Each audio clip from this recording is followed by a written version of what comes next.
28 octobre 2008. Après une soirée mouvementée, quelque part dans New York, un Américain va tweeter ça. Lady Gaga se produit actuellement au Virgin Megastore. Je n'avais aucune idée de qui elle était, mais j'ai le sentiment que le monde connaîtra son nom très bientôt. Et il n'était pas le seul à ressentir ça ce soir-là.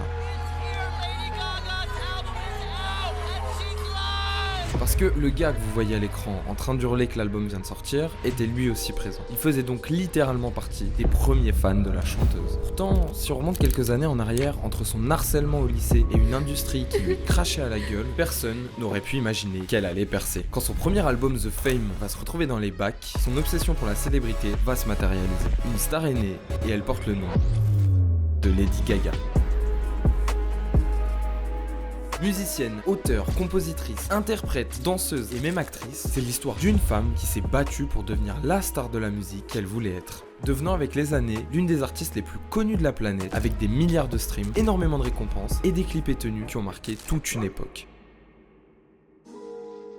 Comment a-t-elle pu devenir l'une des artistes les plus influentes du 21e siècle? C'est ce qu'on va essayer de comprendre aujourd'hui en plongeant dans la vie de la nouvelle reine de la pop. Bienvenue dans la folle histoire de Lady Gaga.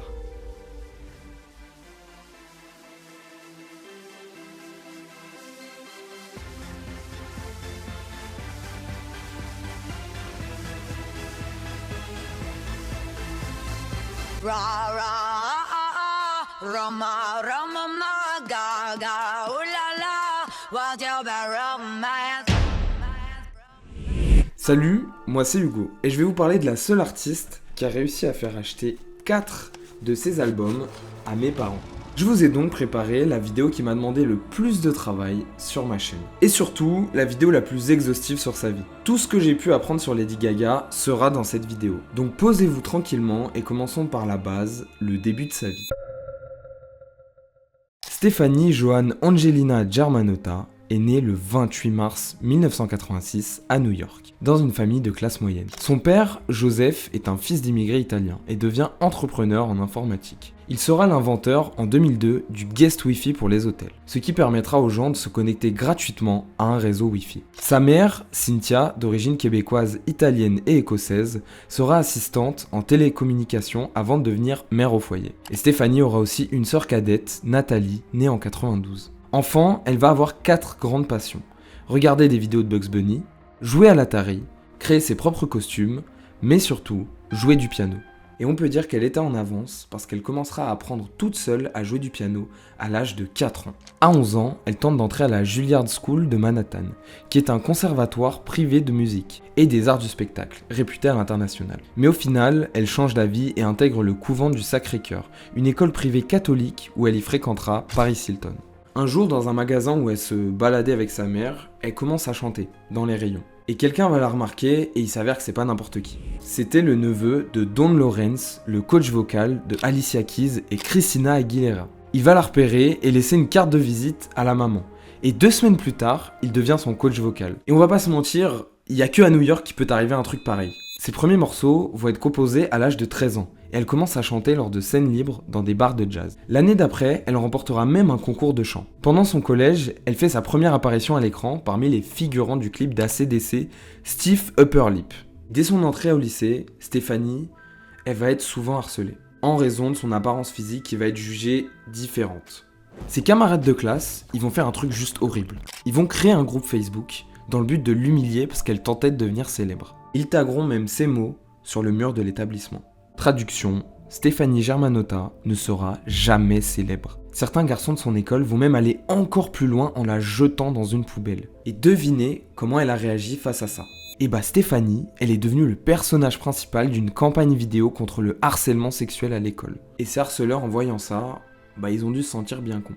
Tout ça va la pousser à utiliser sa passion comme échappatoire. Et justement, l'échappatoire en question portera le nom de Making Pulsifer, qui sera son premier groupe de rock qu'elle intégrera pendant sa période lycée. Elle fera aussi du théâtre et appréciera l'expérience, décrochant au passage son premier petit rôle dans un épisode de la série Les Sopranos. Stefani va se prendre de passion pour l'acting et va étudier les techniques de la célèbre méthode acting au Lee Strasberg Theatre and Film Institute. Bon, ça fait un peu long. Et elle va continuer ses efforts dans ce domaine pendant 10 ans. À 17 ans, elle parvient après des auditions à faire partie des 20 étudiants au monde prématurément admis à la très renommée faculté de la Tisch School of the Arts de l'Université de New York. Elle vit alors en dortoir, étudie la musique et améliore son style en composant des essais sur l'art, la religion ou l'ordre sociopolitique, incluant une thèse sur le photographe Spencer Tunick et l'artiste Damien Hirst.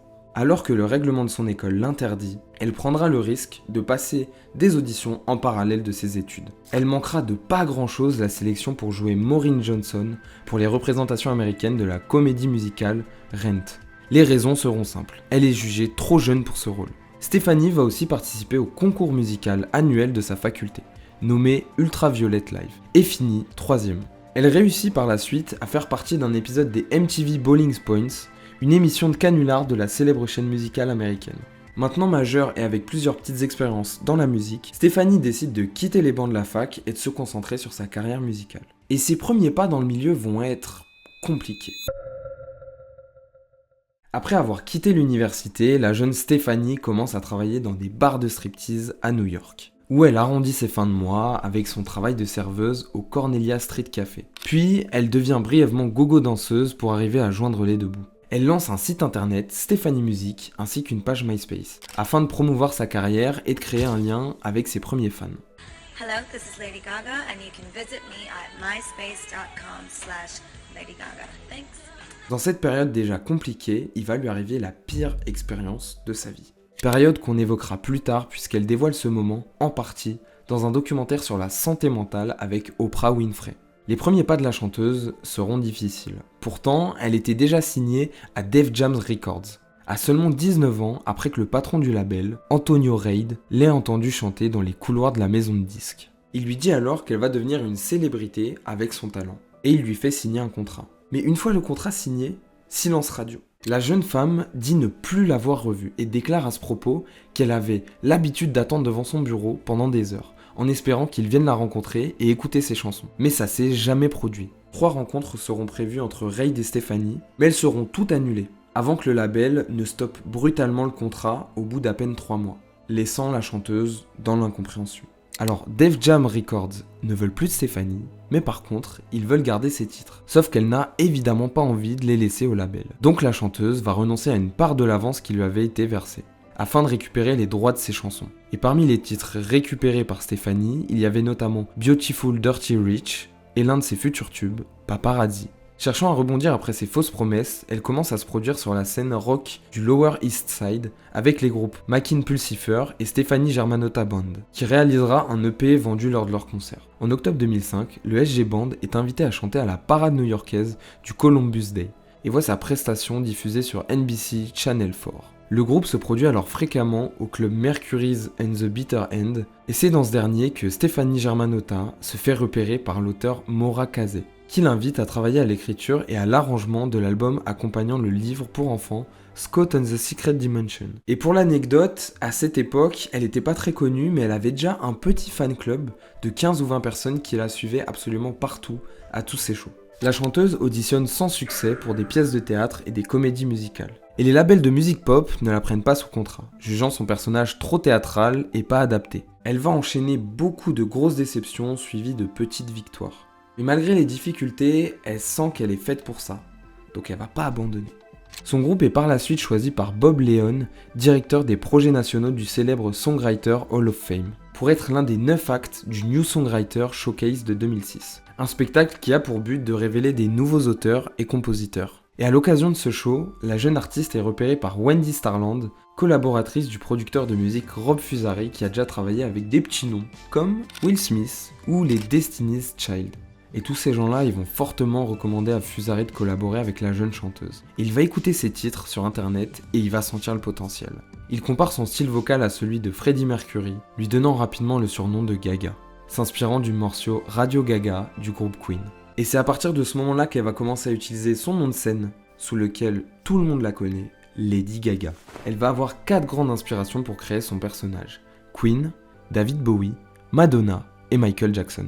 En 2007, Lady Gaga collabore avec Lady Starlight qui l'aide à créer son univers scénique. Le duo commence à donner des concerts dans les clubs du Lower East Side et Lady Gaga va concevoir et coudre ses propres tenues de scène.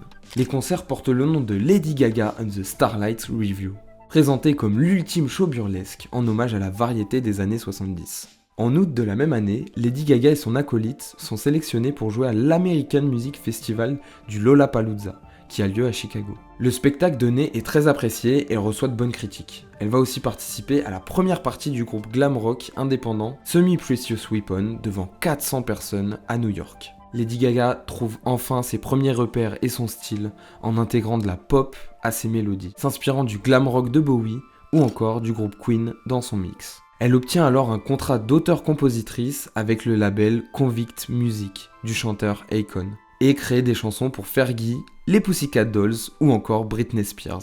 Après l'avoir entendue chanter, Akon estime qu'elle est aussi une chanteuse talentueuse. Ça va donc le pousser à convaincre le président du label Interscope Records, Jimmy Iovine, de signer un contrat conjoint avec son propre label. Grâce à sa nouvelle affiliation avec le rappeur Akon, qui a accessoirement feat un an auparavant sur cet incroyable album avec Booba, voilà, j'ai le vinyle donc je vous le montre. Lady Gaga va bosser sur son premier album avec une production de Red One. Red One qui sera d'ailleurs le premier mot prononcé dans le son Just Dance. Et ouais, les détails, c'est important. Possédant déjà de nombreux titres électro-glam, elle décide de mixer son beat rétro dance avec des mélodies urbaines. Un refrain pop tout en conservant un côté rock'n'roll, c'est ce qui va donner lieu à la première chanson produite, Boys Boys Boys. Avant la sortie de son album The Fame, elle va nous expliquer son objectif avec sa musique. Mon but en tant qu'artiste est d'écrire et faire de la musique pop qui a quelque chose d'artistique et d'intéressant à dire. Si je peux toucher une petite fille de 4 ans comme un étudiant en art de 25 ans avec mon album, alors j'aurais fait du bon travail. Maintenant, Gaga a les contacts dans le milieu et elle sait ce qu'elle veut faire avec sa musique. On commence à sentir que ce qui était écrit à son sujet sur le mur du lycée, et qui selon ses harceleurs n'allait jamais arriver, commence à se manifester. Et elle va voir la lumière au bout du tunnel dès la sortie de son premier projet.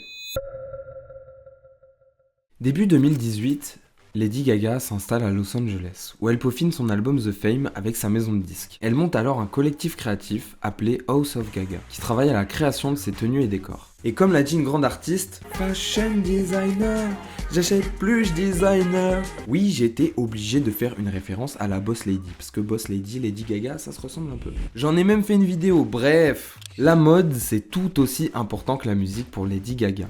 En écrivant ses musiques, elle imagine déjà les tenues qu'elle pourrait avoir.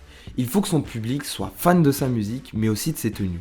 Elle ira même jusqu'à dire « il faut qu'ils aient envie de me manger, de me lécher, tellement mes vêtements sont frappants ». Et son collectif créatif va savoir s'adapter à toutes ces demandes, que ce soit en gadgets, tenues ou perruques. D'ailleurs, anecdote que j'ai trouvée assez drôle, est-ce que vous savez pourquoi elle met des talons aussi hauts ? Voilà, je vous mets quelques exemples. Si vous savez pas, on va jouer à un petit jeu. Et je vais vous laisser quelques secondes pour répondre. À votre avis, laquelle de ces 4 artistes est la plus petite ? Nicki Minaj, Shakira, Ariana Grande ou Lady Gaga ? La réponse était Lady Gaga, parce qu'avec son 1m55, elle est toute petite. Certaines radios vont trouver la musique de la chanteuse trop années 80 ou trop osée pour le grand public de l'époque, et refusent de la jouer. Mais elle va persévérer jusqu'à ce que sa carrière décolle enfin avec la sortie du son Just Dance. Et là, tout décolle. Le morceau se classe numéro 1 des ventes dans de nombreux pays, Canada, Pays-Bas, Irlande ou même au Royaume-Uni. Mais aux États-Unis, ça prendra quand même 1 an avant de percer. Et plus de 4 millions de copies du single vont être vendues en moins de 5 mois. L'album The Fame est ensuite publié en octobre 2008. Sort ensuite le titre Poker Face qui arrive directement en première position des ventes en France. Et ce single, il a été numéro 1 dans tous les pays où il est sorti.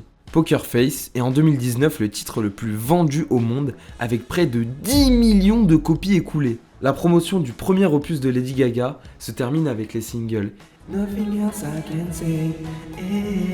Ouais, je sais, je chante trop bien. Et Paparazzi. Elle se retrouvera évidemment nommée aux MTV Music Awards de 2008 dans la catégorie Révélation de l'année et meilleur clip vidéo. Elle ne remportera aucun prix et se contentera de son succès dans les charts. Et durant cette période, Lady Gaga part en tournée avec ses équipes pour The Fame Ball Tour. Et en l'espace d'à peine 1 an, elle a réussi l'exploit de passer d'inconnu dans la musique à superstar mondiale, et tout ça à 22 ans. Elle est clairement là pour marquer les gens avec ses musiques, et bientôt, elle rentre dans la légende. Voilà, petite ref, QLF, tu connais. Le 16 juin 2009 sortira son premier clip sur sa chaîne YouTube.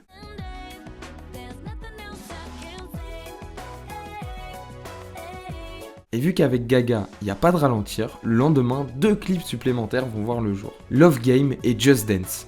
En juillet, le magazine américain Billboard indique que Lady Gaga est la 3e artiste dans l'histoire du mainstream top 40 à avoir placé 3 singles numéro 1 pour un premier album. Elle investira tout son argent dans ses spectacles, allant même jusqu'à faire faillite pour la 4e fois depuis le début de sa carrière. Début septembre 2009, il va se passer quelque chose d'absolument improbable. Elle va se retrouver à la télévision française, sur le plateau de On n'est pas couché, et le plus satisfaisant dans tout ça, elle va recadrer Éric Zemmour, qui va essayer de rabaisser sa musique alors qu'il n'a entendu qu'un extrait d'à peine 30 secondes. Et quelques jours plus tard, elle performera au VMA. Et tout va être fait de manière théâtrale. Sa performance deviendra l'une des plus marquantes de la pop musique, avec malheureusement un sacré jumpscare en plein milieu, putain. Mi-novembre 2009, le second album de Lady Gaga va sortir, intitulé The Fame Monster. C'est en fait une réédition du premier album de la chanteuse avec 8 pistes de plus. D'ailleurs, en parlant de monstres, à partir de 2009, Little Monsters, c'est le petit surnom que Gaga va donner à ses fans. L'artiste les a appelés de cette façon suite au premier single Bad Romance, qui a donné envie aux fans de reproduire la danse des monstres du clip. Et début 2010, elle en fera même un tatouage. L'album est commercialisé sous 2 pochettes différentes. La première montre Lady Gaga portant une perruque blonde qui deviendra iconique avec les années et une veste en cuir. Et sur la seconde, elle est coiffée d'une longue perruque noire et pleure du sang de la même couleur. Le premier des 4 singles, Bad Romance, sort officiellement aux États-Unis le 26 octobre 2009.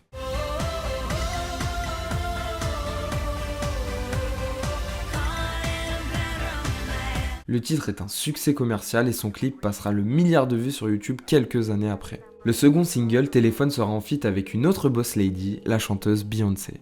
Truc assez ouf, Téléphone était initialement composé pour la chanteuse Britney Spears, il y a même une version d'elle qui chante le son, mais à la suite de son désintérêt pour ce titre, ce futur hit va se retrouver sur l'album de Lady Gaga.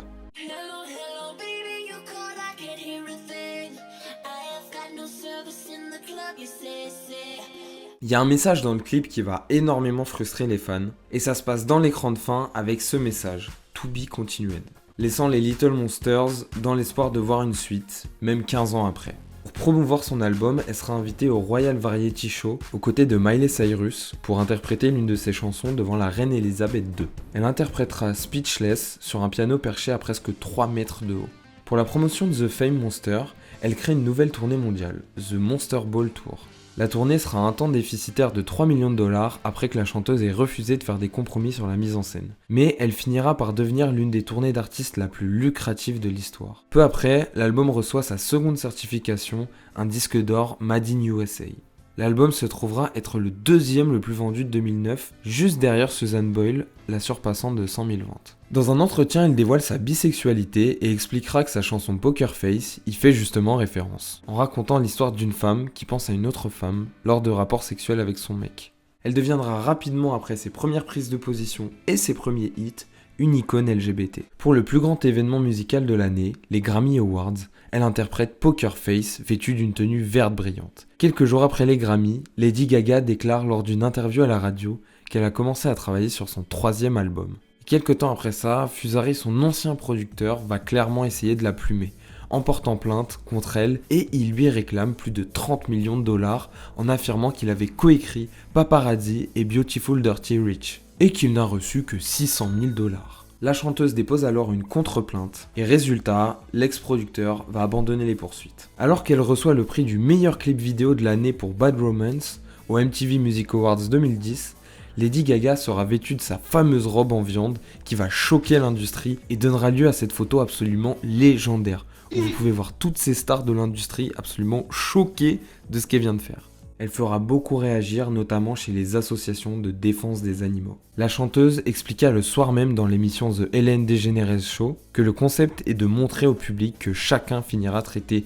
comme un morceau de viande s'il ne se bat pas pour ses droits, donnant tout son sens à la métaphore représentée par sa robe. Après avoir captivé l'attention de tout le monde avec sa robe, elle en profitera pour chanter un court extrait de la chanson éponyme de son prochain album, Born This Way.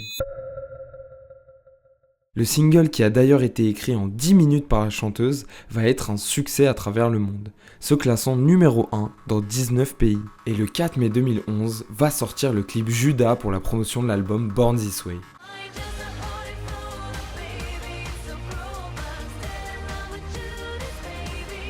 Et on aura même le droit vers la fin du clip à une scène absolument lunaire, où Normal Reduce, aka Daryl Dixon dans The Walking Dead, verse de la bière sur le tarpé de Lady Gaga. 2 semaines avant la sortie de l'album, elle divulgue le single The Age of Glory, inspiré de la mort de son grand-père. L'album sortira lui le 23 mai 2011 et va être décliné en 2 éditions. Et cette année-là, Lady Gaga deviendra la marraine du fils d'Elton John, et quelques années plus tard, rebelote pour le deuxième. Avec ses précédents clips, elle commence à nous habituer à sortir de vrais courts-métrages.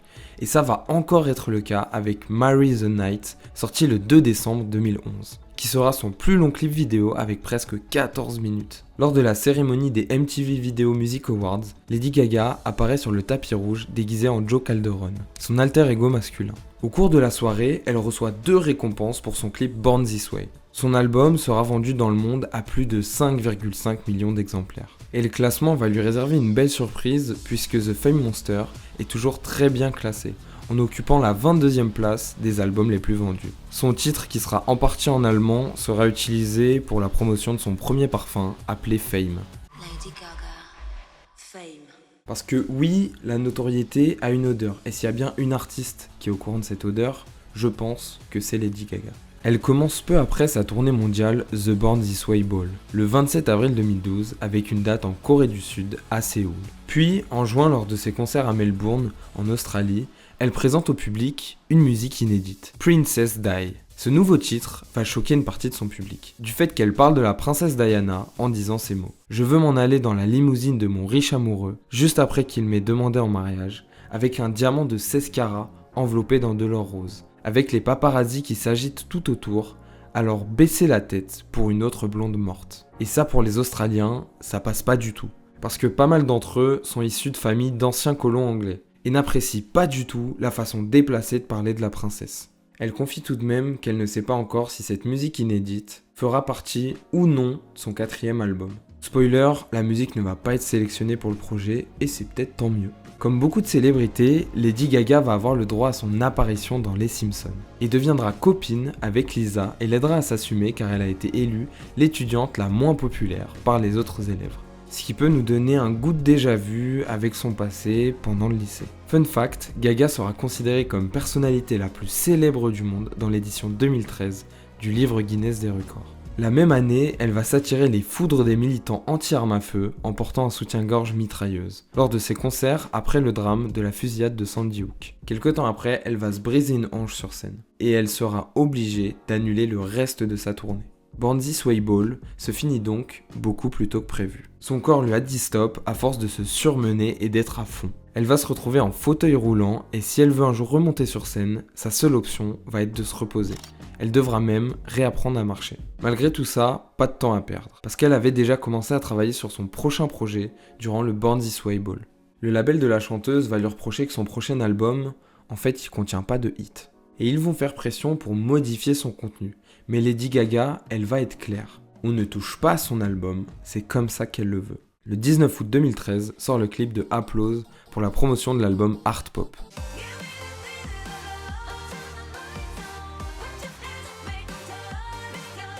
La chanteuse fait son grand retour sur scène fin août 2013 pour les MTV Video Music Awards avec une performance du son Applause.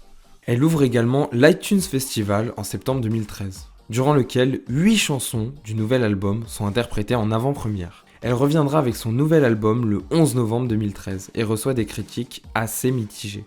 Il devient tout de même son 2e album à atteindre la première place du classement Billboard 200, avec 258 000 exemplaires écoulés en première semaine. Les premiers singles, Applause et Do What You Want, recevront un bon accueil du public. Dans cette période, la chanteuse va faire une dépression à la suite de ses difficultés à vivre avec ses douleurs chroniques qu'elle subit depuis plus d'1 an et demi. Et pour couronner le tout, la trahison de certains de ses amis et membres de son équipe. Certains médias vont en profiter pour annoncer déjà la fin de sa carrière. L'album continue de connaître une promotion compliquée du fait de l'abandon de certains clips vidéo, de Do What You Want et de Venus. Durant la soirée de lancement de l'album à Brooklyn, Lady Gaga fait découvrir quelque chose de complètement inattendu, une création de la House of Gaga, Volantis, la première robe volante. Souhaitant jouer dans un film depuis son plus jeune âge, la chanteuse débute au cinéma avec un rôle dans le film de Robert Rodriguez, Machete Kills, et elle y joue le rôle de la caméléon. Lady Gaga apparaît ensuite dans le film Sin City, J'ai tué pour elle, par le même réalisateur. Elle devient également l'égérie de la marque de haute couture italienne Versace, pour la campagne Lady Gaga for Versace. En septembre 2014, elle sort son deuxième parfum en association avec Coty, Eau de Gaga. Lady Gaga, Eau de Gaga. Puis, elle embarque ses équipes quelques mois plus tard pour une nouvelle tournée mondiale, nommée Art Rave The Art Pop Ball, ce qui va générer un total de 83 millions de dollars à travers 79 dates dans le monde.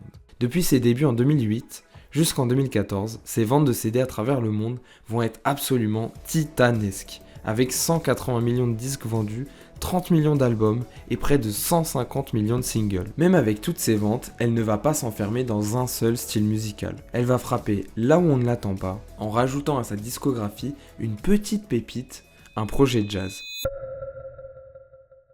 En 2014, avec l'artiste de jazz américain Tony Bennett, elle va nous prouver qu'elle peut tout chanter et varier les styles en sortant l'album Chick to Chick, dans lequel ils reprennent ensemble des standards du jazz. Ces deux sons issus de l'album se retrouvent tous les deux au sommet du classement des singles de jazz aux États-Unis. L'album sera enfin disponible le 24 septembre à travers le monde. Il débute à la première place du Billboard 200 avec plus de 130 000 exemplaires vendus en première semaine. L'album reçoit de nombreuses critiques positives et permet à Bennett et Gaga de remporter un prix lors de la 57e cérémonie des Grammy Awards. Ils effectuent ensemble le Chick to Chick Tour qui passera par des dizaines de pays à travers 36 dates. Forbes classe la chanteuse à la 25e place des célébrités les mieux payées entre juin 2014 et juin 2015, avec un bénéfice total de 59 millions de dollars. Gaga sera aussi au passage élue femme de l'année en 2015. En février, elle confirme son apparition dans la saison 5 d'une série que j'apprécie vraiment beaucoup, American Horror Story. Elle deviendra la comtesse Elizabeth Johnson, propriétaire d'un hôtel et personnage principal de la saison. Son rôle dans la série va lui permettre de décrocher le Golden Globe de la meilleure actrice dans une mini-série, durant la cérémonie de 2016. Elle sera aussi présente dans la 6e saison, où elle rentre dans le personnage d'une sorcière celtique nommée Skatak, pendant quelques épisodes. Le 7 février, elle chantera l'hymne national américain pour le 50e match du Super Bowl. Et pour la cérémonie des Oscars, elle interprétera son titre Till It Happens to You, accompagné de 50 victimes d'agressions sexuelles. Une performance qui sera introduite par le vice-président des États-Unis dans cette période, Joe Biden. Mi-septembre, elle annonce que son nouvel album s'intitulera Joanne, en hommage à la sœur de son père, décédée à un jeune âge à cause d'un lupus. Dans la période d'Halloween, Lady Gaga va faire une collaboration avec Mattel pour créer sa propre Monster High, la Zombie Gaga, une poupée inspirée de la chanteuse et de son style dans le clip de Born This Way. Et pour se procurer une poupée comme ça de nos jours, à la revente, faudra débourser environ 400 €. Son prochain album Joanne va leaker quelques temps avant la date prévue, ce qui va un peu précipiter la sortie officielle de l'album, qui sortira donc le 21 octobre 2016, et se classera à la première place des charts américaines et dans le top 10 de nombreux pays. Puis, sur son compte Twitter, une grande nouvelle arrive. Elle assurera la 51e mi-temps du Super Bowl, moment qui est considéré comme hyper important dans la carrière d'une superstar, et où faut surtout pas se rater. Ce spectacle deviendra l'une des prestations musicales la plus regardée de tous les temps, avec plus de 130 millions de spectateurs. Elle en profitera d'ailleurs pour rappeler devant ces millions de personnes un message de tolérance en pleine politique anti-immigration de Trump. Le 14 décembre 2016 va sortir le clip de Million Reasons pour la promotion de Joanne.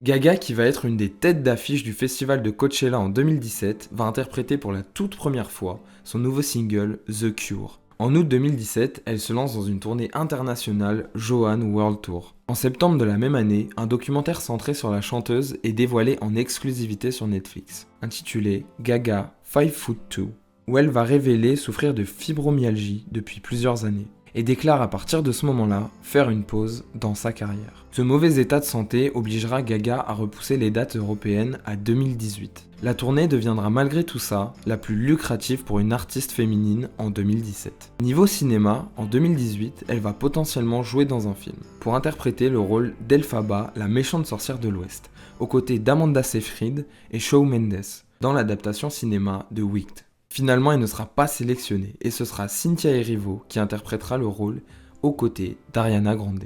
Mais au final, c'est peut-être un mal pour un bien, parce que dans le prochain film où elle va jouer, Lady Gaga va pouvoir nous montrer son talent de chanteuse et d'actrice, et tout ça dans le même film. Fin septembre 2018, sortira un clip plutôt inattendu, Shallow.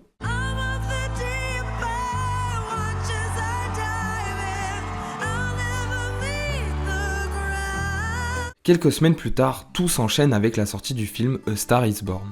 Réalisé par Bradley Cooper qui tient également le premier rôle masculin, Gaga interprète le rôle d'Ali et compose la bande originale du film. Le film et sa bande son rencontrent par la suite un immense succès critique et commercial. Lady Gaga va remporter le 24 février 2019 l'Oscar de la meilleure chanson originale. Pour vous donner une idée du succès de Shallow, il tournera absolument partout. 6 millions d'exemplaires vont être vendus sur les 8 premiers mois, devenant le 3e album le plus vendu de l'année 2019 aux États-Unis. Mi-janvier 2019, un ancien son de Lady Gaga va refaire surface, mais pas pour les bonnes raisons. Et le problème à ce moment-là, c'était pas elle, mais plutôt la personne qui va l'accompagner sur le titre Do What You Want, le rappeur R. Kelly. Face aux accusations d'abus sexuels qui vont arriver sur lui, elle va regretter amèrement cette collaboration. Dans un documentaire de plus de 6 heures, nommé Surviving R. Kelly, plusieurs femmes l'accusent d'avoir eu des relations sexuelles avec des filles de moins de 16 ans alors qu'il était majeur. Il se serait entouré de femmes qu'il aurait transformées en esclaves sexuels.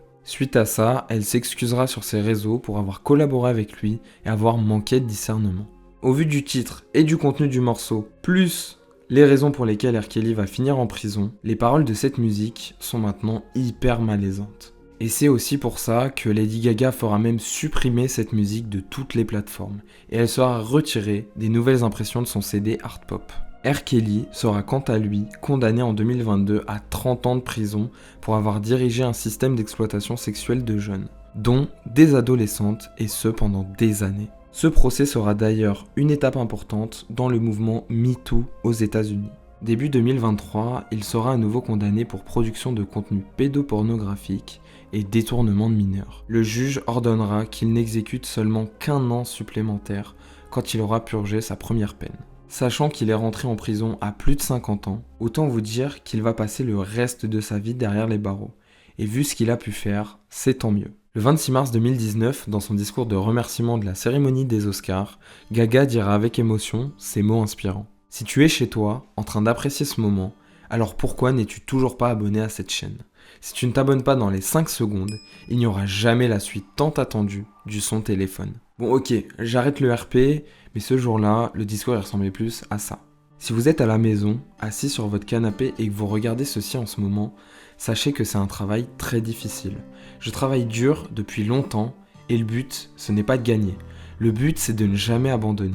Si vous avez un rêve, battez-vous pour ce dernier.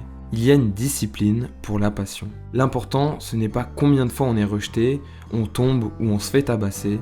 L'important, c'est combien de fois on se tient debout. On reste courageux et on continue. Je vous avoue que parler des relations amoureuses de Lady Gaga, c'est un peu trop gossip pour moi. Je suis pas là pour vous parler de son body count, donc on va se concentrer sur sa relation la plus récente. Au cours de l'année 2019, lors d'une fête organisée par ses amis, Lady Gaga va rencontrer Michael Polanski, ingénieur et gérant d'une fondation philanthropique, qui deviendra son compagnon, puis son fiancé, en 2024. Début d'année 2020, elle annonce la sortie d'un album intitulé Chromatica pour le 10 avril 2020. Cependant, en mars, la chanteuse va annoncer qu'elle doit repousser la sortie de son album à cause de la pandémie du coronavirus. Le 22 mai, Gaga dévoile le single Rain on Me en collaboration avec la chanteuse Ariana Grande, qui atteindra la première place des ventes aux États-Unis.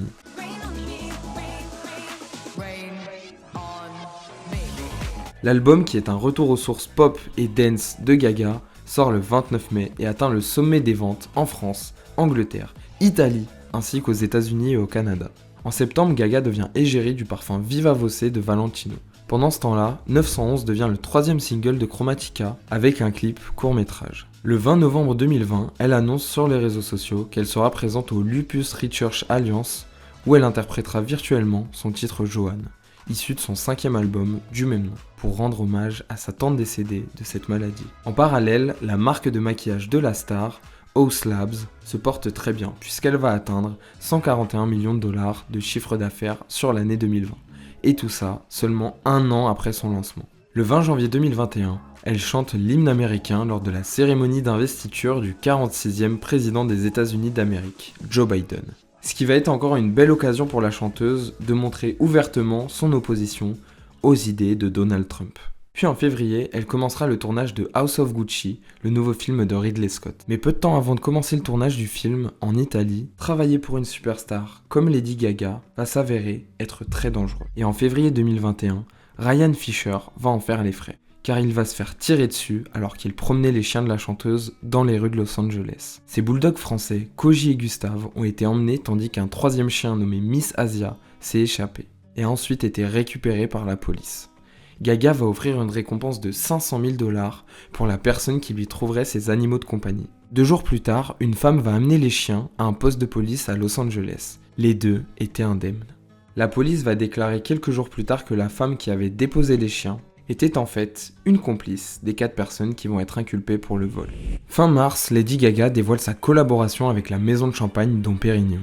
Un clip publicitaire est réalisé dans lequel on peut entendre un remix de sa chanson Free Woman. Mais la marque Dom Pérignon va se manger une condamnation pour cette pub, qui ne respecte pas la loi française puisqu'elle fait la promotion de l'alcool de manière trop directe. La loi E20 agit de façon à encadrer les actes promotionnels et à punir les publicités exagérément en faveur des boissons alcoolisées. Grâce à la vigilance d'Addiction France, Moët Hennessy a ainsi récemment été condamné à 15 000 € d'amende pour une publicité parue sur les réseaux sociaux célébrant une collaboration entre Lady Gaga et Dom Pérignon. Moralité, l'alcool ne vous rend évidemment pas cool, par contre ça peut vous rendre dépendant, donc attention.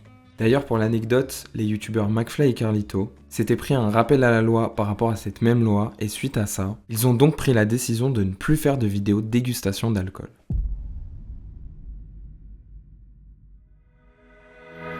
En mai 2021, dans une série documentaire sur la santé mentale, Lady Gaga va se confier à Oprah Winfrey sur le plus gros traumatisme de sa vie. Une période sur laquelle elle n'avait jusqu'à présent fait que des sous-entendus, elle se sent prête et nous dévoile ça. Sur sa page MySpace, elle se fera contacter par un producteur ayant plus du double de son âge, qui va lui promettre le succès, la gloire et l'argent. Un soir, au studio, il lui demandera froidement de se déshabiller devant lui, et elle refuse. Il va donc la menacer de brûler tout son travail et terrifiée à l'idée de tout perdre, Stéphanie va être abusée et séquestrée pendant des mois par l'homme qui aurait dû être son producteur. Et il la laissera seule, en larmes et enceinte. À 19 ans au moment des faits, elle ne gardera évidemment pas l'enfant, ne souhaitera pas révéler l'identité de son agresseur et ne portera pas plainte. Elle développera un état dépressif et cumulera automutilation et stress post-traumatique. Ce moment horrible de sa vie va la faire sombrer dans la cocaïne peu après ça. Cette histoire que j'ignorais totalement avant de faire mes recherches rend son parcours encore plus admirable. Révéler cette facette de sa vie, ça a sûrement été libérateur pour elle, et ça a permis de sensibiliser les gens et de leur faire prendre conscience que dans ces milieux qui paraissent parfaits d'extérieur, il peut aussi avoir des vies qui sont ruinées en coulisses. Les violences sexistes et sexuelles sont une réalité, que ce soit en France ou ailleurs. Et si vous sentez le besoin de parler de ce que vous avez subi, le numéro 3919 existe et il est fait pour ça. Il peut vous permettre d'être aidé et accompagné avec une personne qui est qualifiée au bout du fil. Et ces appels sont évidemment gratuits, anonymes et confidentiels. Si vous avez besoin de ressources, d'autres alternatives existent, comme l'association Briser la loi du silence, que vous pouvez retrouver sur Insta ou TikTok. Lady Gaga va encore faire preuve d'une grande polyvalence, en poursuivant son ascension au cinéma en interprétant le premier rôle de House of Gucci. Ce rôle lui permet de tourner aux côtés d'acteurs prestigieux comme Al Pacino, Adam Driver ou Jared Leto. Gaga va s'appuyer pour sa performance sur la technique de l'Actors Studio qu'elle avait peaufiné plus tôt dans sa vie. Pendant plus de 2 ans, elle va suivre des cours d'italien pour parfaire son accent, devient brune et lit de nombreuses biographies. Le biopic devient le film dramatique ayant fait le meilleur démarrage en salle depuis 2019. Les critiques sont assez mitigées, mais la prestation de Lady Gaga reste tout de même à la hauteur du film, décrochant au passage sa 5e nomination aux Golden Globes. cette fois dans la catégorie meilleure actrice dans un film dramatique. Elle participera ensuite au développement de la bande originale du film d'action Top Gun Maverick, qui est une suite du classique de 1986 aux côtés de compositeurs comme Lorne Balfe, Harold Faltermeyer et du très renommé Hans Zimmer. Elle y signe notamment la chanson Hold My Hand avec un clip qui sortira le 6 mai 2022.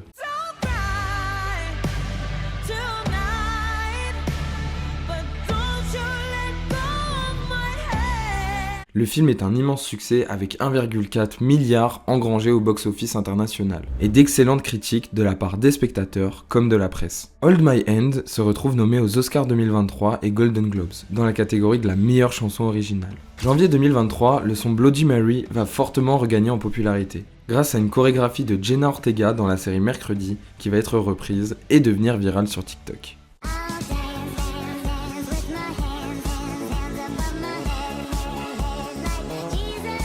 En avril 2023, elle est nommée présidente du comité présidentiel sur les arts et les sciences humaines, par le président des États-Unis à ce moment, Joe Biden. En juillet 2024, la star va lancer la cérémonie d'ouverture des JO de Paris, avec un numéro en hommage à la culture française du cabaret. Elle y interprète Mon truc en plume de Zizi Jeanmer le long des quais de Seine devant plus d'1 milliard de téléspectateurs. On apprendra par la suite que la chanteuse nous a proposé une prestation qui était préenregistrée, et c'est un peu dommage. En août 2024, on la retrouvera dans un clip pop soul en duo avec Bruno Mars intitulé Die With A Smile.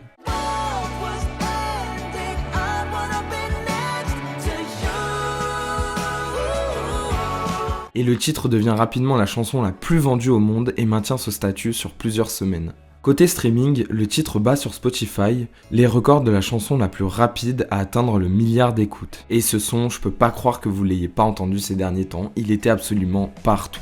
En octobre 2024, elle est de retour au cinéma dans le tant attendu Joker Folie à deux, qui va être une déception aussi bien critique que commerciale comparée au premier. Son interprétation du personnage d'Harley Quinn et celle de Joaquin Phoenix récoltent quand même les compliments des critiques. Dans cette période, elle sort l'album Harley Quinn, accompagnant la bande originale du film, dans lequel elle reprend des titres populaires américains des années 50 et 60. Le mois suivant, elle annonce rejoindre la distribution de la seconde saison de la série Mercredi, créée et produite par Tim Burton, aux côtés de Jenna Ortega. Et c'est pas si étonnant que ça, vu qu'elle a déjà pu se retrouver par le passé dans une série d'horreur. Et elle a déjà raconté être fan de ce style de cinéma. On passe maintenant à son era la plus récente avec son dernier album. Le 7 mars 2025 va sortir son dernier projet studio. L'album comportera 14 titres et inclut des singles This Is et Die With A Smile, tous les deux sortis en 2024. Lady Gaga sort le clip de Abracadabra pendant une pause publicitaire lors des Grammy Awards le 2 février 2025.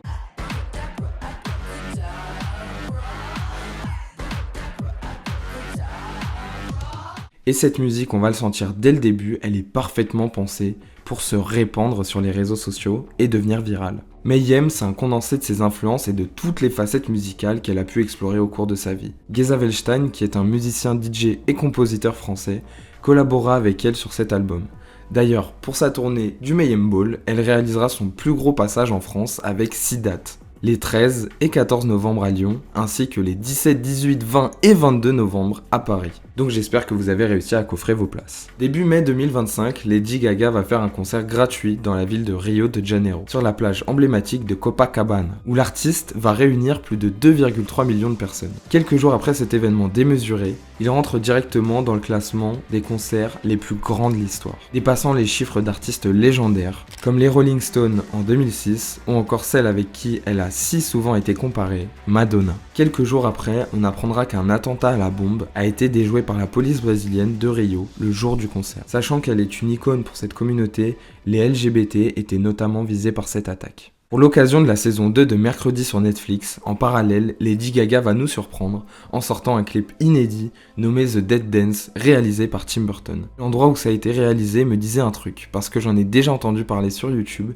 et il s'agit de l'île aux poupées, qui serait apparemment le lieu le plus hanté du Mexique. Lady Gaga, c'est aussi de la censure dans certains pays pour ses musiques, ou ses prises de position, mais malgré ça, elle a toujours soutenu les plus démunis.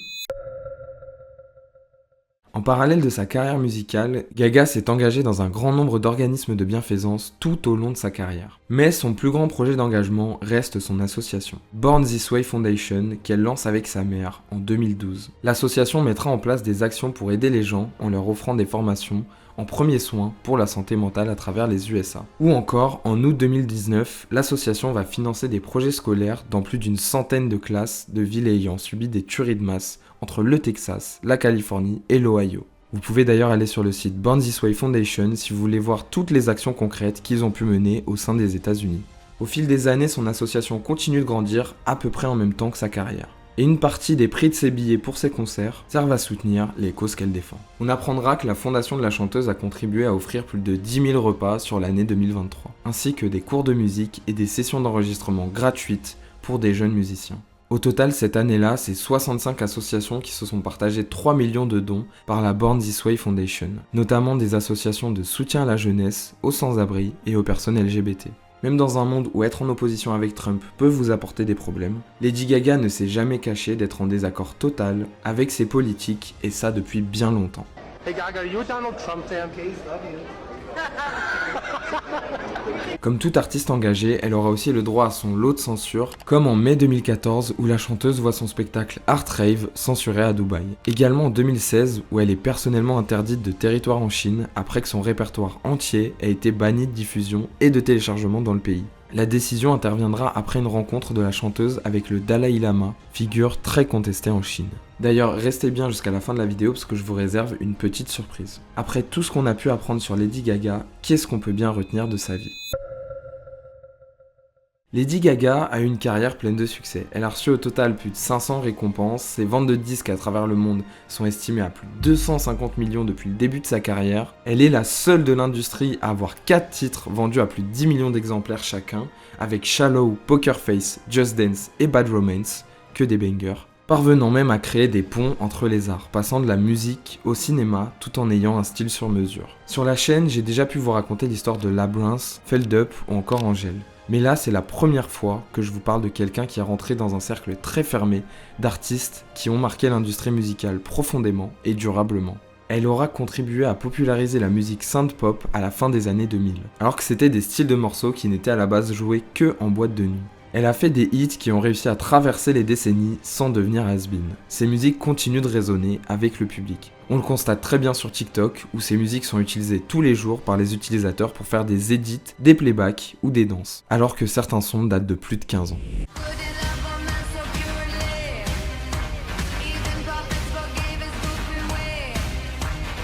Elle a eu la vision et a ouvert la voie pour beaucoup de monde tout en restant engagée. Gaga a été une source d'inspiration pour énormément de chanteuses. Ça va de Miley Cyrus, Cardi B, Nicki Minaj, Dua Lipa, Doja Cat, Beyoncé, SZA, Jennifer Lopez et encore beaucoup d'autres. Elle est considérée comme une artiste ayant fait rayonner la culture populaire, la musique pop ainsi que la mode, en plus d'avoir influencé la perception des personnes LGBT par le grand public. Malgré les choses horribles qui ont pu lui arriver dans sa vie, ça ne l'a pas empêché de rêver grand et de ne jamais se limiter en devenant, j'ai pas peur de le dire, l'une des artistes les plus iconiques de son époque. Avec des chiffres de vente et de stream tout aussi impressionnants que les shows qu'elle peut proposer en concert, que vous l'appréciez ou pas, vous allez forcément voir sa tête ou entendre l'une de ses musiques au cours de votre vie. Du haut de son 1m55 et de ses 39 ans, Stefani Germanotta est née pour être une star et personne pourra lui retirer ça. J'espère que cette vidéo vous aura plu et ça serait cool qu'on atteigne les 10 000 abonnés parce que ce faux trophée des 100 000, ça serait bien qu'on l'atteigne un jour. Pour ceux restés jusqu'à la fin, je vous avais dit que je vous avais réservé une surprise. C'est la première fois que je fais ça. J'ai contacté une guitariste sur les réseaux pour vous faire une cover de l'un de mes sons préférés de Lady Gaga. Merci beaucoup à elle, pensez à aller voir ce qu'elle fait parce que c'est très fort. C'était Hugo en plus. Ciao bye.